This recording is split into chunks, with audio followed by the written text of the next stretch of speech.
Buenas noches, esto es Zona Franca, yo soy Daniel Pacheco.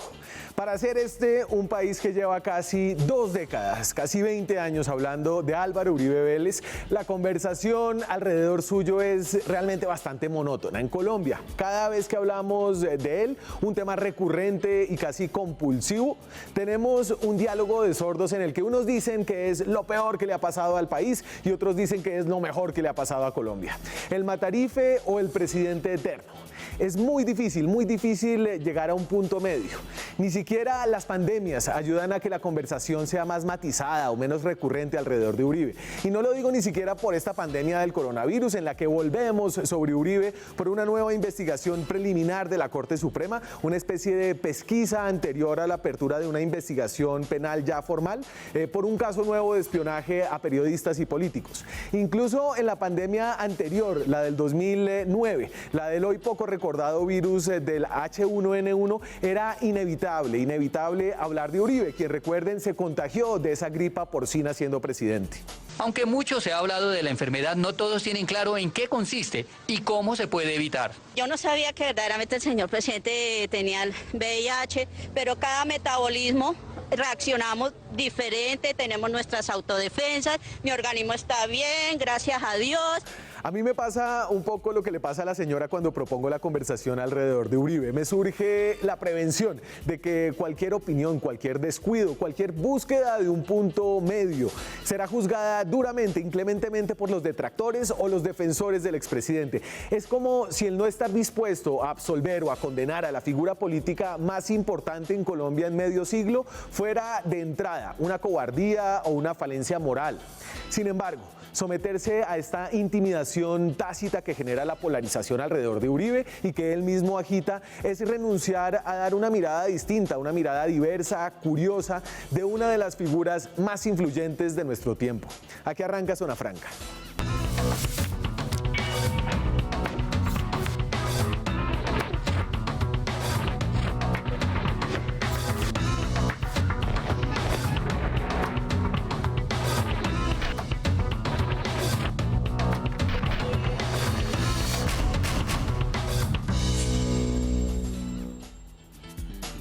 Esta noche estamos en directo desde Bogotá, son las 9:03 de la noche. Pueden acompañarnos con sus opiniones en Twitter con el hashtag Francamente Uribe. Nuestro Twitter es @zonafranca. También recibimos quejas y reclamos, sugerencias en nuestro correo francamentezonafranca@gmail.com. Y hoy, y para ir un poquito más allá de estas investigaciones, de una nueva investigación preliminar y para enriquecer cualquier discusión que se tiene sobre la figura de Álvaro Uribe, creo que hay que tener presentes varias cosas además de sus investigaciones judiciales. Aquí van varias, sin un orden en particular, antes de comenzar esta conversación con varios invitados.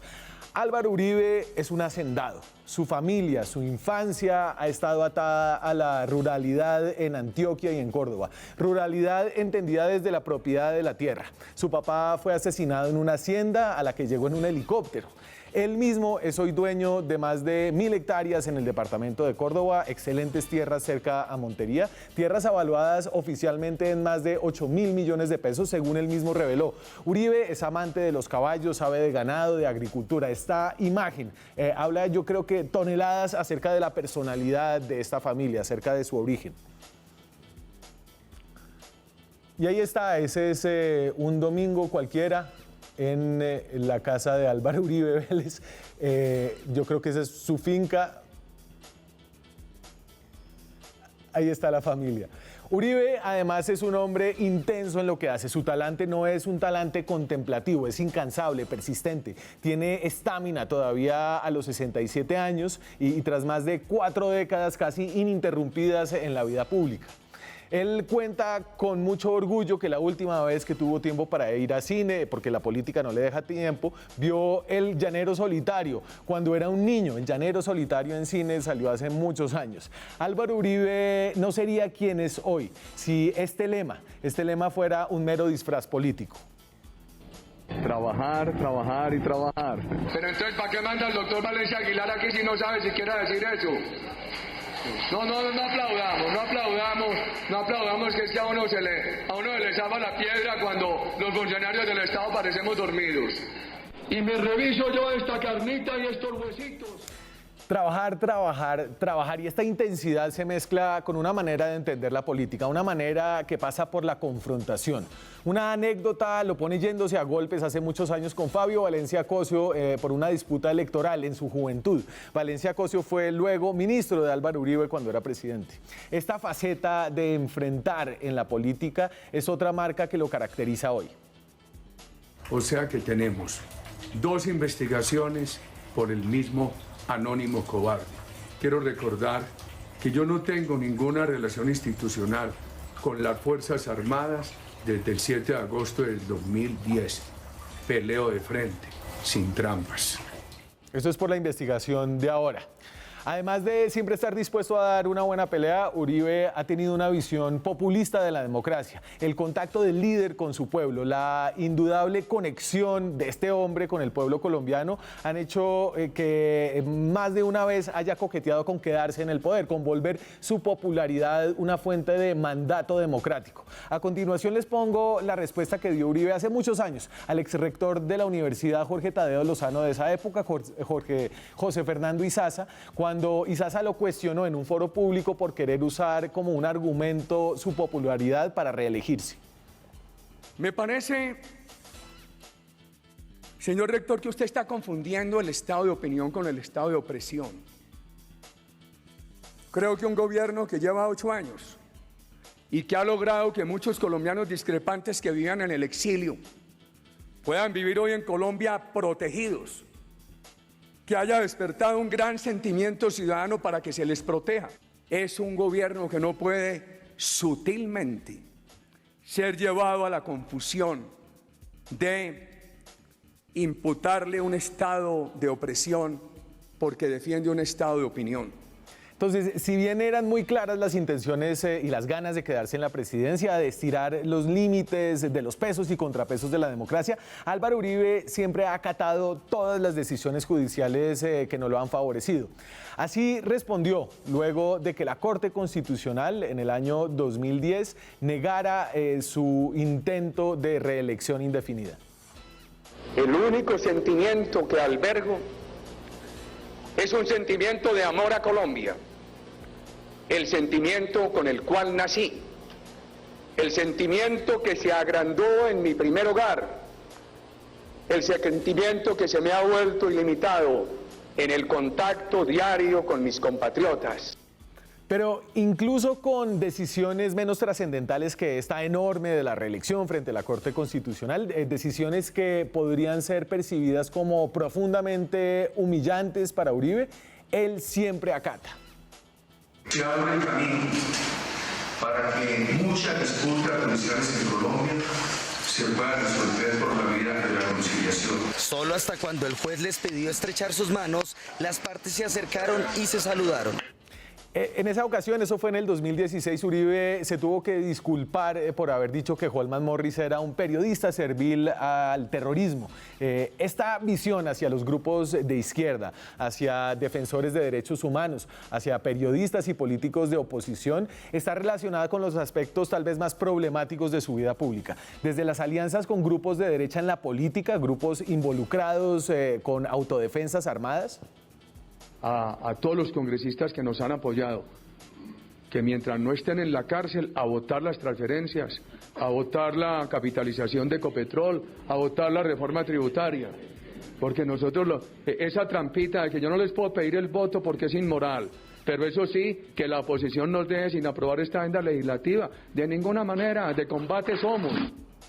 Desde esos vínculos con esos políticos hasta excesos probados de muchos de sus funcionarios sobre los cuales quedan aún grandes, enormes dudas acerca de la responsabilidad directa de Álvaro Uribe. Y aquí está esta lista no exhaustiva de personas que estuvieron en su gobierno que han sido condenados por delitos varios. Andrés Felipe Arias por corrupción, Jorge Noguera, entonces director del DAS, por darle a los paramilitares listas para que ellos asesinaran a personas que consideraban cercanas a la guerrilla. Mario Uribe, su primo hermano, congresista, condenado por parapolítica. Sabas Pretel y Diego Palacio, dos de sus ministros, por el articulito de la reelección y por ese debate. Alberto Velázquez, secretario general de la presidencia y Bernardo Moreno por el tema de las interceptaciones a la Corte Suprema de Justicia, Mauricio Santoyo, jefe de seguridad, y María del Pilar Hurtado, también directora del DAS, por el tema de la chuzada a la Corte Suprema de Justicia. Estos matices de la manera de entender la política de Uribe se reflejan en los resultados de sus gobiernos. Durante su mandato cayeron de manera muy importante indicadores básicos de inseguridad que eran muy altos en Colombia. Por ejemplo, el del secuestro. Y aquí se puede ver, esos son los que están marcados, los periodos que están marcados, son los años durante los cuales Álvaro Uribe fue presidente. Pasamos de unos picos de violencia que venían del gobierno Pastrana del 2001, más de 3.000 secuestros por año, a tener al final de su mandato menos de 300 secuestros por año, 2.682. Ahí hay que darle la mitad de ese año, recuerden, a Juan Manuel Santos. También cayó el delito más grave en ese momento en Colombia, el homicidio, el delito contra la vida. Esa es la sombra de cómo cayó el homicidio. Esta es la tasa de homicidio por cada 100.000 habitantes. La recibió por encima del 65% y la entregó por encima del 35%, más o menos, en un descenso marcado, enorme. Esto no se puede, digamos, que subestimar los efectos de la disminución de la inseguridad que se lograron a causa o durante los gobiernos de Álvaro Uribe Vélez. Pero por otro lado, se calcula que más de 2.000 colombianos fueron asesinados por las fuerzas militares durante sus gobiernos y presentados como bajas en combate. Durante sus mandatos, las fuerzas militares, lideradas casi personalmente por Uribe, hicieron parte de un conflicto que generó un altísimo desplazamiento forzado en Colombia, cuando se libró una cruenta guerra contra la insurgencia que de manera sistemática incurrió en violaciones de derechos humanos y vínculos de nuestros militares con grupos de autodefensa. Esta es la serie histórica del desplazamiento forzado. Tiene dos líneas. Una es la cuenta del Registro Único de Víctimas, que es, digamos, que el conteo oficial. La oscura es la de CODES, que es una ONG de derechos humanos que también lleva estos cuentos. Entonces, aquí la historia del desplazamiento hay que darla como es. Pastrana entrega el desplazamiento en un pico enorme de más de 500.000 de personas desplazadas en esa época. Y ese pico empieza a caer, pero se estanca en alrededor de 300.000 y esa tendencia se mantiene a lo largo de sus dos mandatos. Más de 8 millones de colombianos han sido desplazados forzosamente. Estas son algunas luces y sombras de Álvaro Uribe. Hoy que volvemos a hablar de sus investigaciones, hablemos, y ya que no podemos dejar de hablar de Uribe, ¿por qué no hablamos de él más directamente, más abstractamente, con más matices, más curiosidad? Una persona muy curiosa, y es porque es un buen periodista, es Juan Esteban Lewin. Juan Esteban Lewin trabaja en La Silla Vacía, fue editor y ahora, no tengo su último cargo, Lewin, ¿cómo es que es? Director editorial. Director editorial. Antes era editor, entonces eso significa que hubo un ascenso. ¿Qué tal? ¿Cómo está? Bien, bien, bien. Aquí en la casa como toca. Muy bien. Juan Esteban, usted que es buen lector, ¿ha leído una buena biografía de Álvaro Uribe? No he leído, no creo que exista y sería maravilloso algún día poderla escribir. Y siquiera escribimos a 4 manos. Hágale, de una. Eso, hágale. A ver, pero entonces en una biografía, ¿por qué se necesita una biografía de Álvaro Uribe sobre quien se ha escrito tanto y se ha hablado tanto en este país? Pues la impresión que tengo yo es que de él se ha escrito y se ha hablado mucho, pero son recuentos un poco bajo el calor del momento y usualmente con algún tipo de emoción muy fuerte, a favor, en contra, y las biografías normalmente no ayudan a contextualizar el personaje y a dar un recuento un poco más reposado y a tratar de explicarlo también como persona dentro de su contexto. Y esa biografía empezaría por señalar cuáles cosas únicas acerca de este personaje que en algún momento fue nombrado el gran colombiano, que estuvo en un reality que se llamaba El Gran Hermano para explicar por qué había que votar el plebiscito, para esta figura tan intensa, tan persistentemente puesta sobre la boca de los colombianos y sobre la realidad pública de este país.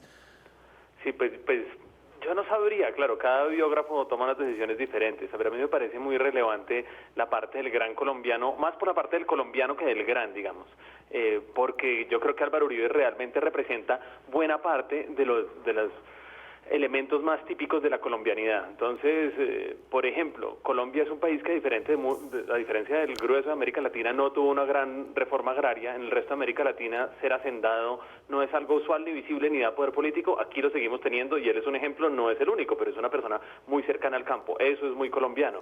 O el hecho de proteger, digamos, y preservar como una gran importancia las formas legales de la democracia y demás. Álvaro Uribe es un presidente poderosísimo que en otro país de América Latina, creo yo, pues habría cambiado una corte para permanecer en el poder. Claramente tenía una tentación, un deseo de quedar en el poder, pero cuando la Corte Constitucional le dijo que no más, él aceptó, acató. Eso es muy colombiano, ¿no? En nuestro santanderismo, sí, con sus ventajas y desventajas. Entonces yo lo que veo es que él realmente encarna en buena medida valores colombianos, digamos, muy tradicionales, muy típicos, claro, quizás más de Antioquia, pero en general de Colombia. Déjeme escudriñar aquí, usted creo que vota dos aspectos que son claves y son interesantes. Hablemos de este acatamiento de las formas que caracteriza a Álvaro Uribe y al mismo tiempo de la sensación que existe entre buena parte de la población colombiana de que este señor está por encima de la justicia, de que la justicia es incapaz de tocar a Álvaro Uribe. Pues si quiere, con esa parte de la justicia, yo creo que hay una cosa que es lamentable para todos los colombianos, uribistas, antiuribistas, escépticos, neutros, o como se quieran denominar todos, y es que la justicia termina ni condenando ni exonerando a Álvaro Uribe. Sabemos que en la Corte Suprema hay 39 indagaciones contra él, ¿no? Como investigaciones en diferente nivel que ni avanzan ni se hunden. En la Comisión de Acusaciones de la Cámara, que es la que investiga a los presidentes por sus hechos como presidentes, la última vez que averiguamos había como 150 o 180 o algo así, y no tenemos como un resultado ni en favor ni en contra. Entonces, decir que está por encima de la justicia cuando la justicia no ha dado la última decisión, pues es una manera de verlo, pero él tampoco resulta exonerado, que también habla un poquito de Colombia, ¿no? Colombia, que es un país un poquito de nadadito de perro, que no tenemos grandes crisis económicas, pero tampoco grandes resultados y demás. Es lo mismo con la justicia, ni sí realmente ni no. Y es una lástima para todos, creo yo. Y aquí sí hay que mencionar, digamos, que en el recuento de las motivaciones de Uribe es el enfrentamiento con la justicia, ¿cierto? Un enfrentamiento que comienza durante su presidencia, que pasa por el episodio de las interceptaciones y las escuchas ilegales a la Corte Suprema de Justicia, por las cuales, es decir, hechos comprobados por los cuales varios funcionarios de su gobierno están hoy condenados y pagando cárcel. Y después el señor termina su mandato y, a pesar de tener esta pelea, se pone en las manos de la Corte Suprema de Justicia a lanzarse al Senado para obtener una curul y volverse un aforado que podría ser juzgado por esa corte. Claro, con unas particularidades, ¿no? No es la misma corte en el sentido que no son los mismos magistrados, no son las personas que sufrieron esos vejámenes, digamos, que ser chuzado, son personas distintas, pero sí se mantiene ahí claramente una puja, y con esas particularidades muy también de Álvaro Uribe, ¿no? Entonces, pues recordemos que en 2014 él renunció y luego desrenunció a la curul que acababa de obtener en las elecciones, ¿no? A raíz de que le abrieron una nueva investigación, la de falsos testigos, que es la que más ha avanzado hasta ahora, la única que ha avanzado, digamos, hasta ahora contra él. Es muy llamativo también porque esa tensión se mantiene, y yo recordaría otra cosa que habla mucho de Álvaro Uribe y de Colombia y también de los límites, y es que una de las cosas que quizás más recuerda a la gente y más molesta a quienes le dicen que es un líder autoritario es aquella vez que en un consejo comunitario ordenó una captura, como si fuera él un juez de la República. No sé si recuerdan ese hecho. Siendo él abogado, ¿no? Otra cosa también muy típicamente colombiana, ¿no? Como yo, que soy abogado y termino haciendo otra cosa. Abogado de la Universidad de Antioquia. Abogado de la Universidad Pública, en el caso de Álvaro Uribe. Y entonces déjeme, me devuelvo a la ruralidad y a cómo la ruralidad está atada a esta figura. Obviamente un gran propietario de tierra, y en términos, digamos, colombianos, pues que quien tiene más de 1000 hectáreas es un terrateniente, ¿cierto?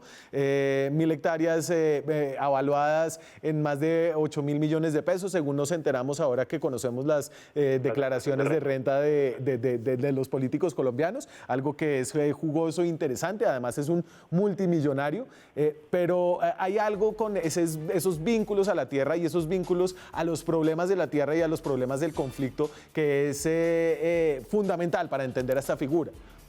Sí, yo creo exactamente lo mismo.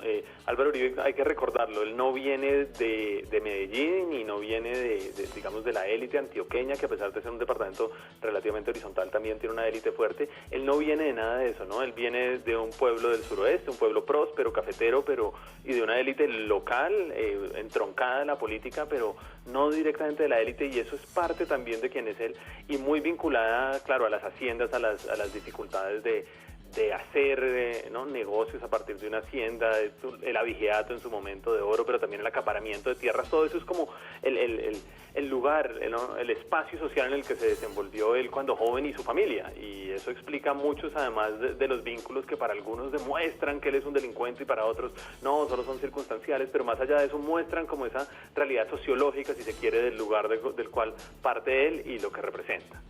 Lewin, acompáñame, me voy a una pausa, seguimos hablando de esto esta noche a propósito de la nueva investigación preliminar que abrió la Corte Suprema de Justicia, que nos pone a hablar de Uribe. En vez de hablar de las investigaciones de Uribe, hablamos de él, el legado de Álvaro Uribe, por qué es tan difícil de sopesar, de desmenuzar, de apreciar, de distinguir lo que es bueno de lo que no es tan bueno y de lo que es pésimo.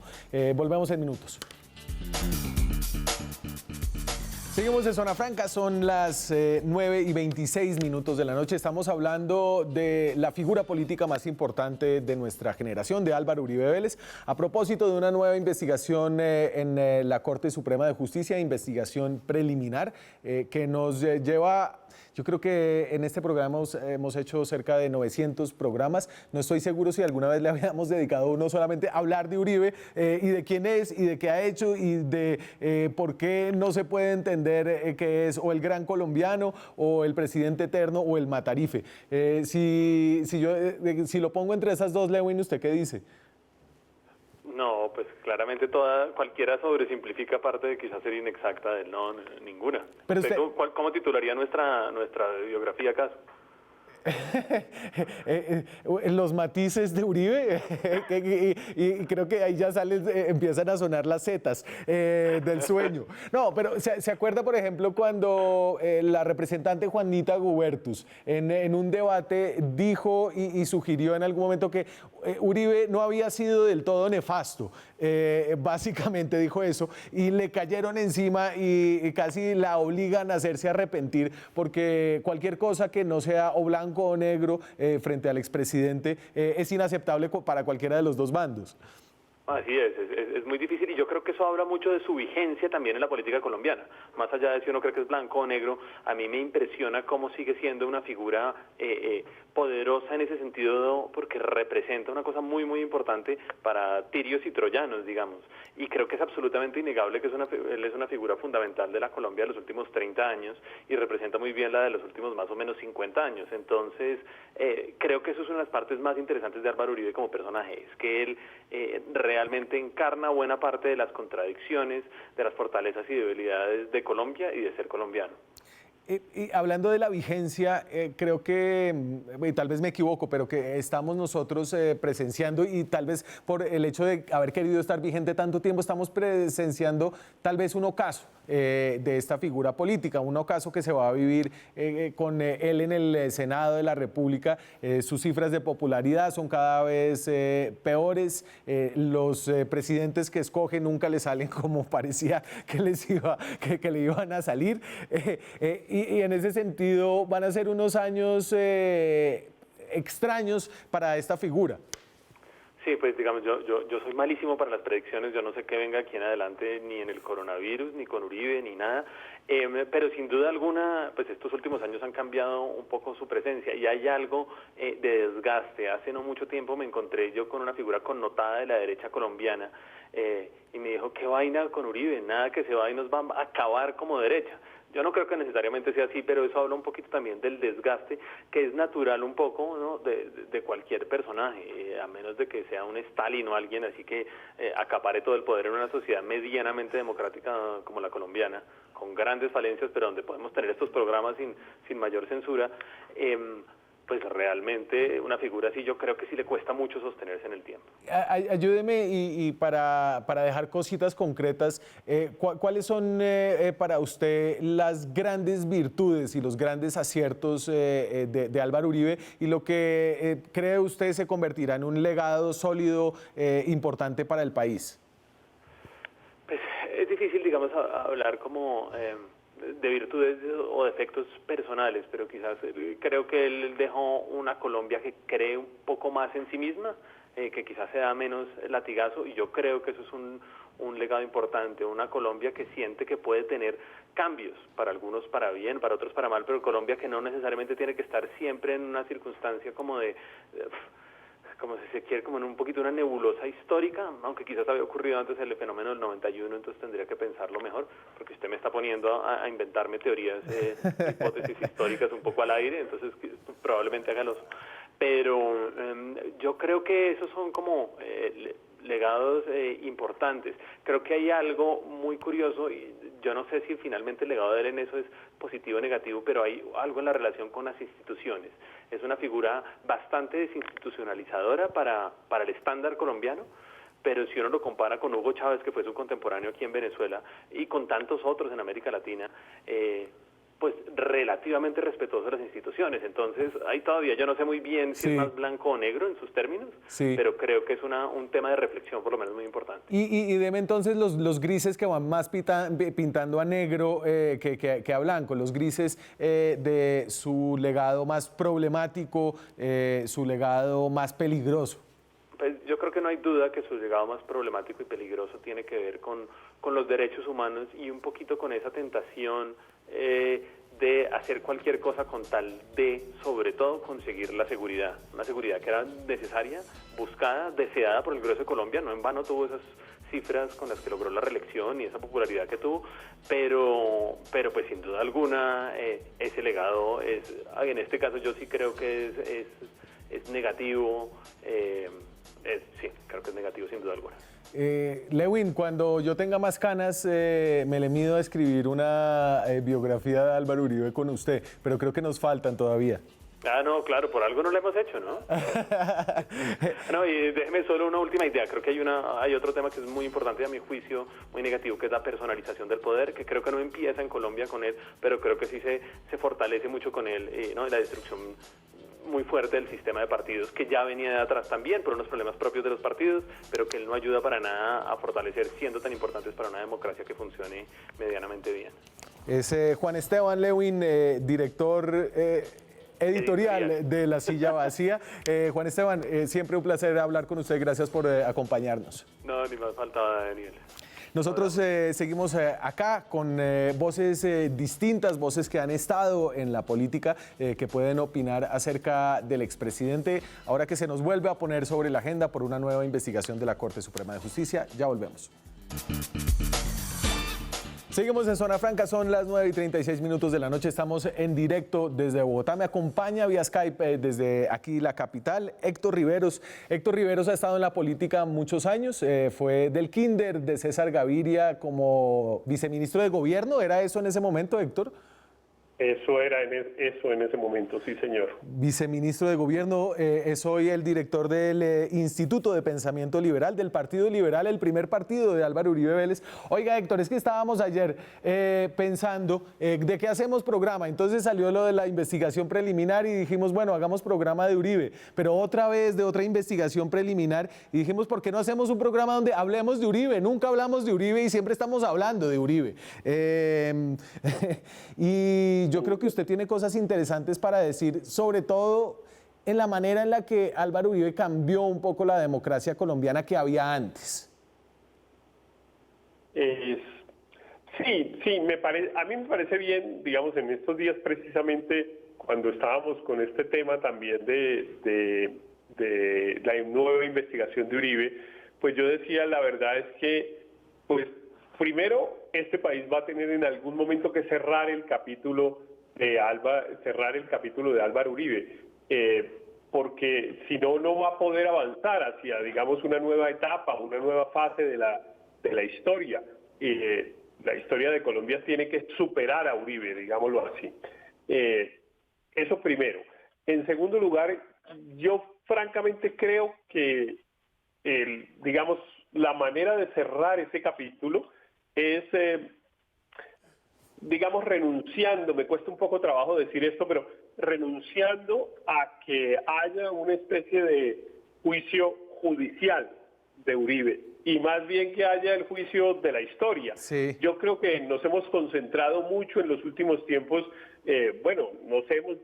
las personas que realmente se han dedicado a hacerlo porque controvierten con el expresidente Uribe, porque realmente creen que él cometió delitos tanto en el ejercicio de sus cargos públicos y en fin, y entonces tienen una especie de fijación y de interés que también es legítimo, no quiero deslegitimarlo, de que la justicia colombiana actúe donde ellos creen que hubo unos delitos, pero la verdad es que me parece que más importante, digamos, que eso que se lleva intentando hacer pues ya décadas, es que hagamos el juicio de la historia, y es bueno que digamos cuál fue el aporte del expresidente Uribe a la historia de Colombia, cuál ha sido su comportamiento personal.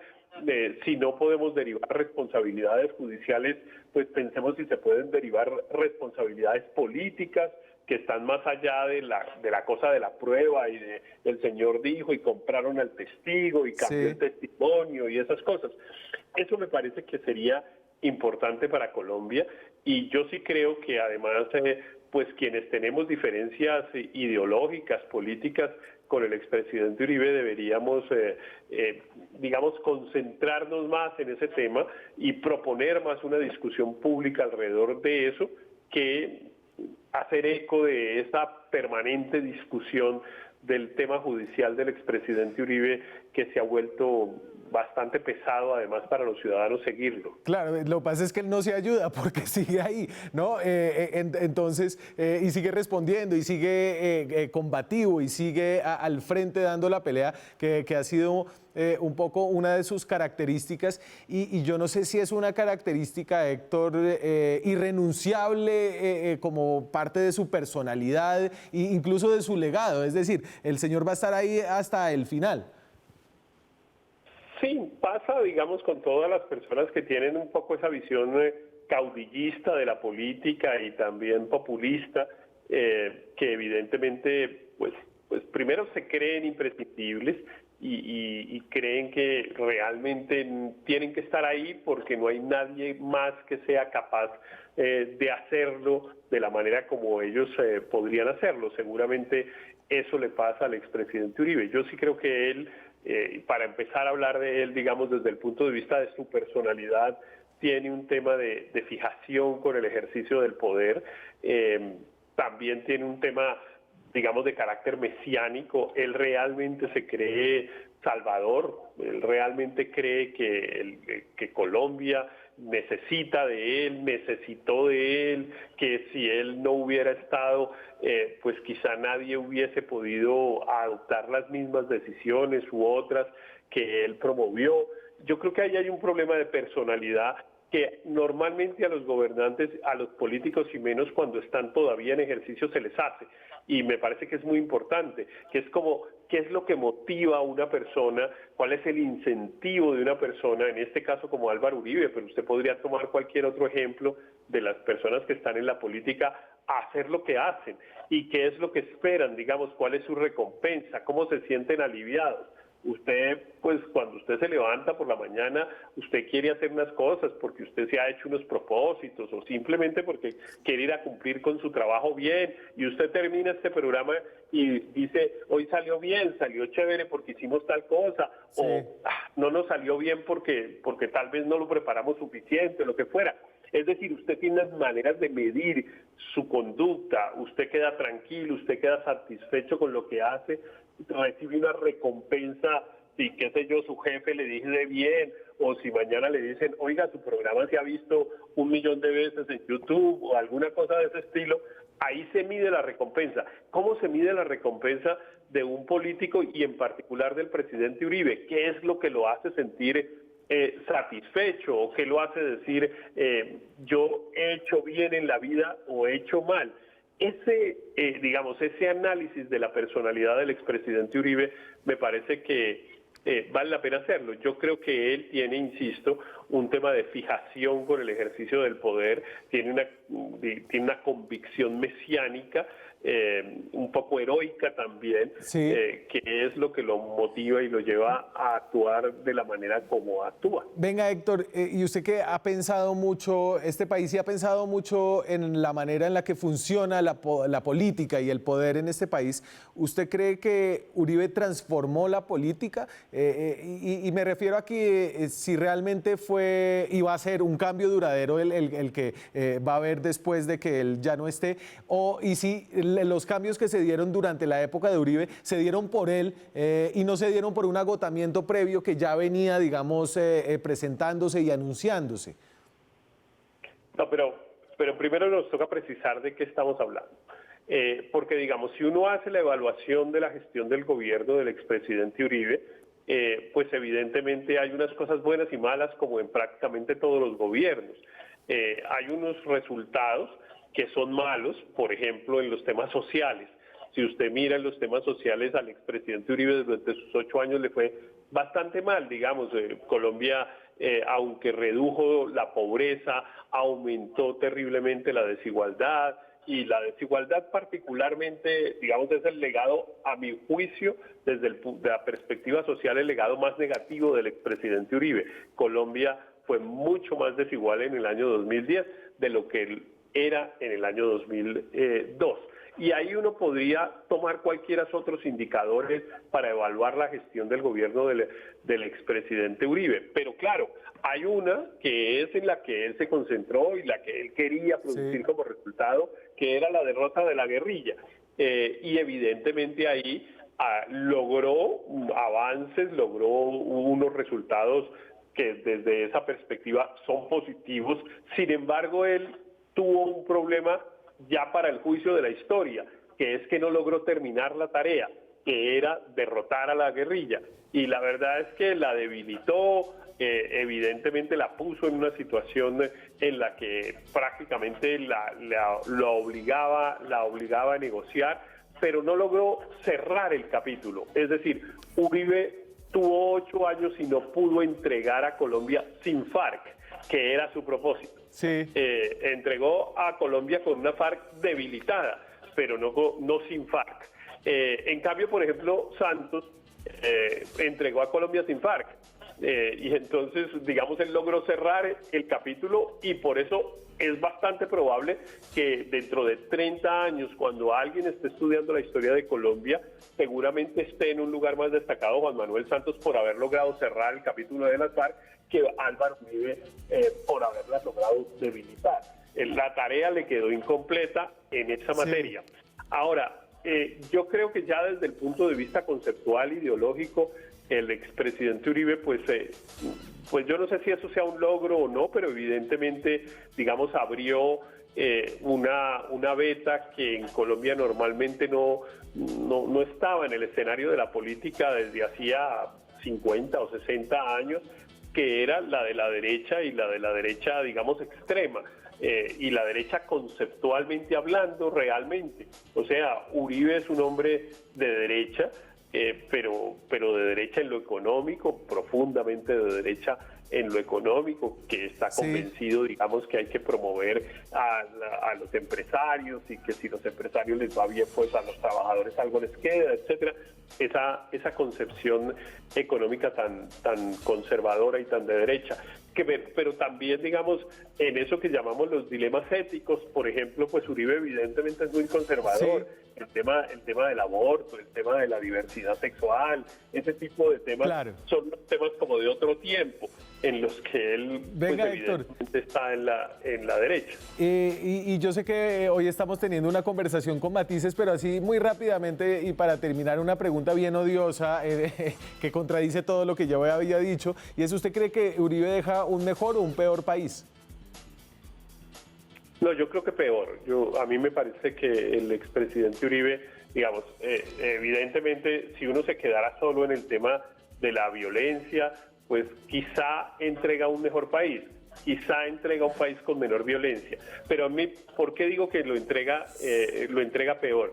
Porque me parece que debilita unos valores democráticos que a mi modo de ver son muy importantes. Sí. Y digamos, cuando uno justifica que se, digamos, incurra en unos determinados comportamientos por lograr un determinado fin, eso de que el fin justifica los medios, por ejemplo, el tema de haber debilitado la separación de poderes, el tema de perseguir de la manera como se perseguía a contradictores políticos o a personas que podían ejercer control político, me parece que debilitó unos valores democráticos que hoy por hoy siguen muy débiles, porque mucha gente en Colombia, ciudadanía que sigue al expresidente Álvaro Uribe, sigue justificando que esas cosas hubieran pasado y les parece bien que hubieran pasado, necesario que hubieran pasado. Y yo creo que ahí la democracia colombiana se debilitó. Héctor, muchas gracias por hablarnos esta noche. Vale. Bueno, Daniel. Buenas noches. Nosotros seguimos aquí, tenemos un último invitado para hablar, a diferencia de las investigaciones judiciales del día, de lo que va haciendo ya al final de su carrera política el legado de Álvaro Uribe Vélez. Ya volvemos. Seguimos en Zona Franca, son las 9:53. Álvaro Uribe no es un echador de discursos especialmente bueno, no tiene un uso realmente fluido del español, no es especialmente bonito, pero tiene una conexión profunda con los colombianos. Para hablar de esa conexión, voy a hablar con Ramón Jimeno en estos minuticos que nos quedan para tratar de entender. Ramón Jimeno ha sido asesor de muchos políticos, ha sido publicista, escritor, periodista. ¿Por qué Uribe tiene esa conexión? ¿De dónde sale? Ramón, ¿qué tal? Buenas noches. Hola Daniel, muy buenas noches. Un placer estar con ustedes y discutir sobre el presidente Uribe, que es algo muy especial como líder en Colombia. Oiga, Ramón, ¿a usted le habría gustado, usted qué opina y le gustan partes de los políticos y otras partes, y uno dice, ojalá le pudiera cambiar esto? ¿Qué es lo que Uribe tiene que lo hace tan bueno para conectar? Uribe lo que tiene es la síntesis de la dirigencia de la derecha colombiana, y que es igual a la derecha de todo el mundo. Todos los países necesitan dirigentes como Uribe, que coinciden en un momento en el que el país está dividido y requiere una especie de mando unificado para sacarlo hacia un rumbo, para dirigirlo hacia un rumbo. El caso de Laureano Gómez, o el general Uribe, que no llegó al poder, o el general Reyes, que sí llegó al poder, o de Trump, que también llegó al poder. O sea, Uribe no tiene unas características extraordinarias ni como comunicador, ni como dirigente, ni como presidente, ni como persona, sino que es el hombre de las circunstancias. Es una circunstancia que exige un mandato de derecha para contrarrestar una amenaza de la izquierda que estaba creciendo, y encuentran que este personaje de un pueblo como es Salgar en Antioquia representa esas características suficientes para sacar al país adelante. Y Uribe en realidad lo que hace es montarse en ese caballo en el que él siempre estuvo pensando que podía hacer una tarea, pero no tiene cualidades especiales. Usted habla con Uribe, usted mira su historia, usted ve que es un tipo de una cultura muy limitada, y que lo que tiene es una gran voluntad, que es característico de los líderes, sobre todo de los extremistas, Ayatollah Khomeini, de todos los líderes Hitler más radicales del mundo. Lo que hay es una voluntad muy férrea por cumplir sus metas, y esa disciplina la tiene Uribe, más que la disciplina de comunicador. Él es un comunicador accidental porque tiene un verbo y unas creencias muy fuertes, y lo metieron en Twitter accidentalmente y en todas las tecnologías modernas, pero lo que tiene es esa profunda convicción de que tiene que transformar el mundo y que su verdad es única y exclusiva. Y eso es lo que lo hace grande, digamos, gran comunicador, pero no porque tenga habilidades especiales. De hecho, huye a los medios, huye a las entrevistas. Venga, pero es No que hace esa hipótesis suya me parece chévere, porque hablaba ya ahorita antes con otro invitado y hablábamos de que no había una gran biografía de Álvaro Uribe, había como unas biografías de nicho, unas enaltecedoras, la vaina que escribió Luis Pérez por ahí, otras que iban básicamente al estilo Matarife a acabar con él, pero que no había habido, digamos, nadie que hubiera podido escribir algo rico, matizado, desmenuzado sobre la vida de Uribe y según ustedes porque no es una vida nada extraordinaria, es decir, sería difícil escribir un buen libro sobre la vida de él. Sin duda, porque no es un estadista, que es lo más importante para que haya una biografía interesante de Uribe. Y no solamente un estadista, sino que sus orígenes, como salen muy exageradamente en las series que ustedes han estado discutiendo y en otros libros, sus orígenes hacen que él no quiere que su historia se conozca, porque es un tipo asociado al narcotráfico, asociado al mundo del malevaje, al mundo de los caballos, en el mal sentido, no en el buen sentido. Entonces es una historia que no lo enaltece, sino que lo reduce, lo minimiza. Un tipo que promueve las convivir, que son las formas ilegales de defenderse de la guerrilla. O sea, no es un Churchill, no es un Lincoln, no es un personaje de talla internacional, y en ese sentido es muy difícil escribir una historia valiosa. Lo mismo pasa con Laureano Gómez. Hay una o dos biografías de Laureano aceptables, pero son personas muy chiquitas. Y entonces, ¿cuál ha sido una persona grande que digamos que no hemos podido, porque me hace pensar a usted que Álvaro Uribe, si Álvaro Uribe es una personalidad chiquita, no sé quién podría ser una personalidad grande de su generación? ¿Juan Manuel Santos? No. No, mucho menos. Muchísimo menos. ¿Gustavo Petro? En absoluto, no. ¿No? ¿Gustavo Petro? No, tampoco. Son líderes de coyuntura, de muy baja estatura para transformar un país. Un líder es una persona que transforma un país, que lo lleva, en el caso colombiano tal vez, Alfonso López Pumarejo es el único líder del siglo XX que cambió a Colombia. Él la sacó de un país absolutamente rural y la transformó en un país urbano, con trabajadores empleados, con leyes laborales, urbanizados, con transporte público, o sea, modernizó el país, como pasó en Estados Unidos con la Segunda Guerra Mundial, una persona que es capaz de sacar adelante no solo Estados Unidos, sino a Europa con un plan como el Plan Marshall. Esos son los estadistas. Pero una persona que simplemente usa la fuerza en exceso para derrotar a una guerrilla pequeña con la que, como demostró Santos, era mucho más fácil negociar, pues no es una gran persona. Una persona que lleva a un país a gastar el 5% del PIB en asuntos militares no es un gran estadista, es un pequeño estadista que cree que puede atropellar a todo el mundo para imponer un orden. Entonces, pues en Colombia no hemos tenido grandes estadistas, tal vez López Pumarejo es uno de los pocos. Gaitán de pronto hubiera podido ser un estadista muy interesante, pero lo asesinaron. Y yo que me había convencido de mí mismo que habíamos sido afortunados de vivir durante la época de Álvaro Uribe porque era un gran político de la vida pública colombiana, pero es tal vez porque nos ha tocado hablar tanto de él. Sí, porque él es interesante como caudillo, sin duda es un caudillo, o sea, es un tipo que voluntariosamente impone su forma de pensar, se le impone a un país, se le impone sus políticas, pero las impone arbitrariamente, abusando de la mentira, excluyendo, abusando del poder, no respetando las normas y los principios democráticos.